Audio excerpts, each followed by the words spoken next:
Hello guys teaching education में आप सभी का स्वागत है। गाइस आज हम बात करने जा रहे हैं डीएलएड सेकंड सेमेस्टर के पेपर थर्ड साइंस के अति लघुत्तरीय प्रश्नों की। दोस्तों आज ये तीसरी क्लास है अति लघुत्तरीय प्रश्नों की राजन सीरीज में सेकंड सेमेस्टर डीएलएड। तो दोस्तों आज 43 नंबर क्वेश्चन से स्टार्ट होनी क्लास, जिसमें आज क्लास का पहला क्वेश्चन है कि सोलर पैनल का प्रयोग विशेष रूप से कहाँ किया जाता है। कल इस क्वेश्चन पे थोड़ा सा बात हुई थी सोलर पैनल के पे। सोलर पैनल का मतलब हुआ दोस्तों कि ये जो सूर्य द्वारा रोशनी आती है, सूर्य उसको ऊष्मा को एकत्रित कर लेता है और जिसे ये विद्युत ऊर्जा में बदल देता है, यही सोलर पैनल। तो इसका यूज कहाँ किया जाता है विशेष रूप से? तो सोलर पैनल का प्रयोग विशेष रूप से दूरस्थ ग्रामीण क्षेत्रों जहाँ विद्युत उपलब्ध नहीं, ऐसी जगह जहाँ लाइट जो बिजली के तार हैं वहाँ गए ही नहीं, खंभे वगैरह कुछ है ही नहीं, तो वहाँ पर इनका विशेष रूप से प्रयोग किया जा रहा। वहाँ रोशनी, रेडियो, टीवी तथा जल पंप चलाने के लिए सोलर पैनल का प्रयोग विशेष रूप से किया जाता है। फिर है 44 नंबर क्वेश्चन कि पवन ऊर्जा क्या है। तो वायु के गतिशील होने से उत्पन्न गतिज ऊर्जा को पवन ऊर्जा कहते हैं। वायु के गतिशील का मतलब जब हवा तेज चलती है तो उससे जो उत्पन्न गतिज ऊर्जा होती है, क्योंकि जब तेज चलेगी तो गतिज ऊर्जा होती है, तो इसी को पवन ऊर्जा कहते हैं। पवन का मतलब हवा दोस्तों। फिर जल ऊर्जा में कौन सी ऊर्जा होती है? 45 नंबर क्वेश्चन है कि जल ऊर्जा जो होती है उसमें कौन सी ऊर्जा होती है। दोस्तों बहते हुए जल में गतिज ऊर्जा होती है। स्थिर जल में जैसे तालाब का जल है उसकी बात नहीं की जा रही, ये नदी में जो बहता हुआ जल है उसमें गतिज ऊर्जा होती है। इस गतिज ऊर्जा को जल विद्युत संयंत्र द्वारा विद्युत ऊर्जा में बदला जाता है। इस प्रकार बहता हुआ जल ऊर्जा का स्रोत है, ऊर्जा के भी स्रोत है, इसके द्वारा भी बिजली बनाई जाती है दोस्तों। फिर नेक्स्ट स्लाइड चलते हैं दोस्तों। 46 नंबर क्वेश्चन है, 46 नंबर क्वेश्चन है कि ज्वार भाटा ऊर्जा के किस प्रकार के स्रोत हैं। जो ज्वार भाटा है इसको हम ऊर्जा के किस रूप में प्रयोग करते हैं या किस प्रकार का स्रोत है? तो इसमें आंसर होगा दोस्तों, ज्वारीय लहरों तरंगों में अपार गतिज ऊर्जा होती है, इस ऊर्जा को विद्युत ऊर्जा में परिवर्तित किया जा सकता है। इस प्रकार ज्वार भाटा ऊर्जा का नवीकरणीय स्रोत है। तो दोस्तों याद कीजिए, मैंने कल बताया था इसकी ट्रिक। अब जैसे यहाँ पर वो चीज़ नहीं लिखा गया है, मैंने बताया था अनवीकरणीय, आ लगा है तो उधर सीमित हो जाएगा, नवीकरणीय आ नहीं लगा तो उधर असीमित हो जाएगा। असीमित का मतलब इसकी कोई सीमा ही नहीं है, अनंत, कोई इसका निश्चित समय नहीं कब खत्म हो, इसके अनंत हमेशा रहेगी दोस्तों। नवीकरणीय मतलब असीमित। भारत में ज्वारीय जल से विद्युत तैयार की जा रही है। ज्वारीय जल से विद्युत ऊर्जा जो है विद्युत तैयार की जा रही, बिजली मीन्स पैदा की जा रही है, तथा इस पर नवीन खोज तथा शोध कार्य चल रहा है। एक बार दोस्तों फिर से रिपीट कर देते हैं, ज्वार भाटा ऊर्जा किस प्रकार के स्रोत हैं। तो ज्वारीय लहरों तरंगों में अपार गतिज ऊर्जा होती है, इस ऊर्जा को विद्युत ऊर्जा में परिवर्तित किया जा सकता है। इस प्रकार ज्वार भाटा ऊर्जा का नवीकरणीय स्रोत है, असीमित स्रोत है। भारत में ज्वारीय जल से विद्युत तैयार की जा रही है तथा इस पर नवीन खोज तथा शोध कार्य चल रहा है। फिर 47 नंबर क्वेश्चन दोस्तों, ऊर्जा संरक्षण का नियम क्या है।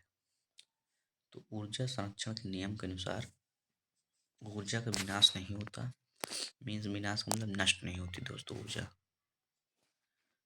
केवल एक प्रकार से की ऊर्जा का दूसरे प्रकार की ऊर्जा में परिवर्तन होता है। विद्युत ऊर्जा का यांत्रिक ऊर्जा में इस तरह दोस्तों बोला जा रहा है कि एक प्रकार की ऊर्जा दूसरे प्रकार की ऊर्जा में परिवर्तन होता है, इसको कभी नष्ट नहीं किया जा सकता ऊर्जा को, और ऊर्जा ना तो उत्पन्न की जा सकती है और ना ही नष्ट। अतः ब्रह्मांड की संपूर्ण ऊर्जा सदैव नियत रहती है। नियत का मतलब स्थिर, इसको भैया हम खत्म नहीं कर सकते और इसको ना उत्पन्न कर सकते हैं, नियत जैसे है वैसे रहेगी।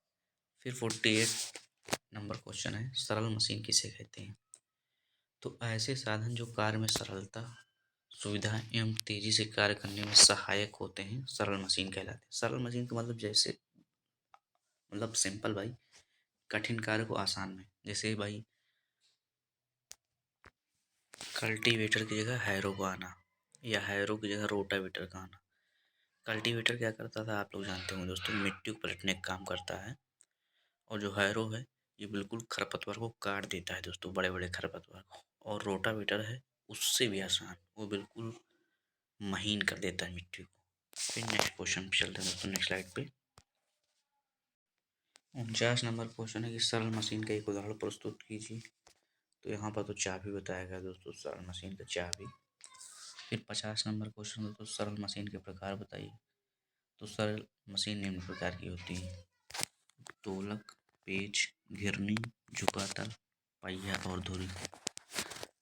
ये हैं दोस्तों इसकी सरल मशीन के प्रकार।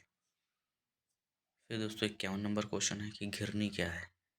तो घिरनी एक सरल मशीन है, यह चल एवं अचल दोनों तरह व्यवस्थित हो सकती है। एक सरल मशीन है, यह चल एवं अचल दोनों तरह व्यवस्थित हो सकती है। फिर नेक्स्ट स्लाइड पर चलते हैं दोस्तों। 52 नंबर क्वेश्चन है, उत्तोलक कितने प्रकार के होते हैं। तो दोस्तों ये क्वेश्चन पहले भी आ चुका है। उत्तोलक 3 प्रकार के होते हैं: प्रथम, द्वितीय एवं तृतीय उत्तोलक। 53 नंबर क्वेश्चन है दोस्तों कि विटामिन को कितने प्रकारों में बांटा जा सकता है। तो विटामिन को दोस्तों 2 प्रकार में मुख्यतः बांटा गया है: वसा में घुलनशील, जल में घुलनशील। जो वसा में घुलनशील है दोस्तों वो ADE और जल में घुलनशील BC। तो यहाँ पर सभी को लिख दिया गया है दोस्तों: vitamin A, vitamin B, vitamin C, vitamin D, vitamin vitamin K. Next slide चलते हैं दोस्तों। 54 नंबर क्वेश्चन है,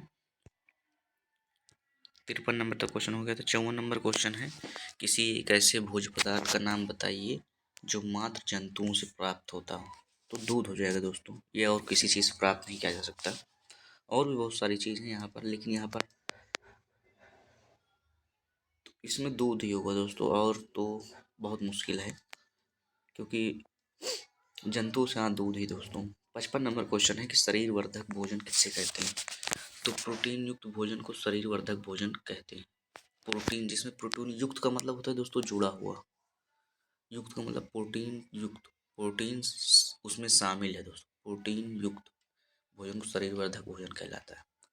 56 नंबर क्वेश्चन है कि मनुष्य को प्रतिदिन अपने भोजन में कितने पानी की आवश्यकता होती है। तो 1.5 से 2 लीटर प्रतिदिन। हालांकि 5 से 6 लीटर पीना चाहिए दोस्तों, लेकिन ये आवश्यकता बताया गया है, इतना तो होना ही चाहिए ठंडी में भी। फिर 57 नंबर क्वेश्चन है कि कुपोषण किसे कहते हैं। तो अपर्याप्त भोजन अपर्याप्त पोषण का कारण बन जाता है। मतलब अपर्याप्त भोजन कम, अपर्याप्त का मतलब, पर्याप्त का मतलब होता है दोस्तों जितनी ज़रूरत हो उतना, अपर्याप्त मतलब जितनी ज़रूरत हो उससे कम। तो यही दोस्तों अपर्याप्त पोषण का कारण बन जाता है। इससे उत्पन्न स्थिति को कुपोषण कहते हैं। 58 नंबर क्वेश्चन है कि घेंगा नामक रोग किस पौष्टिक तत्व की कमी से होता है। तो आयोडीन, आयोडीन की कमी से घेंगा नामक रोग हो जाता है। और ये दोस्तों आयोडीन जो है ये आधातु है, आधातु। क्योंकि 4th सेमेस्टर जब आज जाएंगे तो धातु अधातु एक अच्छा खासा चैप्टर है, क्वेश्चन भी आते हैं दोस्तों। 59 नंबर क्वेश्चन है कि भोजन के परिरक्षण की कौन कौन सी विधियाँ हैं।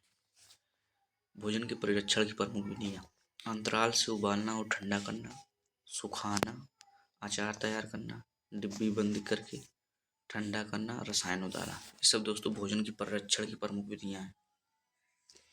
फिर दोस्तों नेक्स्ट स्लाइड चलते हैं। 60 नंबर क्वेश्चन है, कुछ प्रमुख संक्रामक रोगों के नाम बताइए।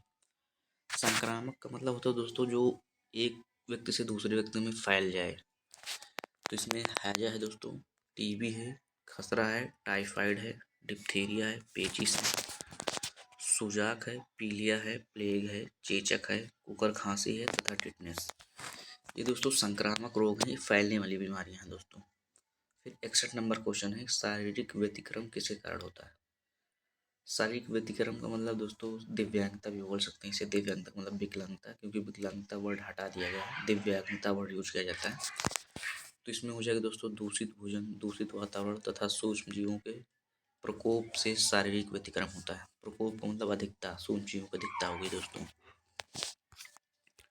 फिर नेक्स्ट स्लाइड चलते हैं दोस्तों। 62 नंबर क्वेश्चन है, संक्रामक रोग किसे कहते हैं।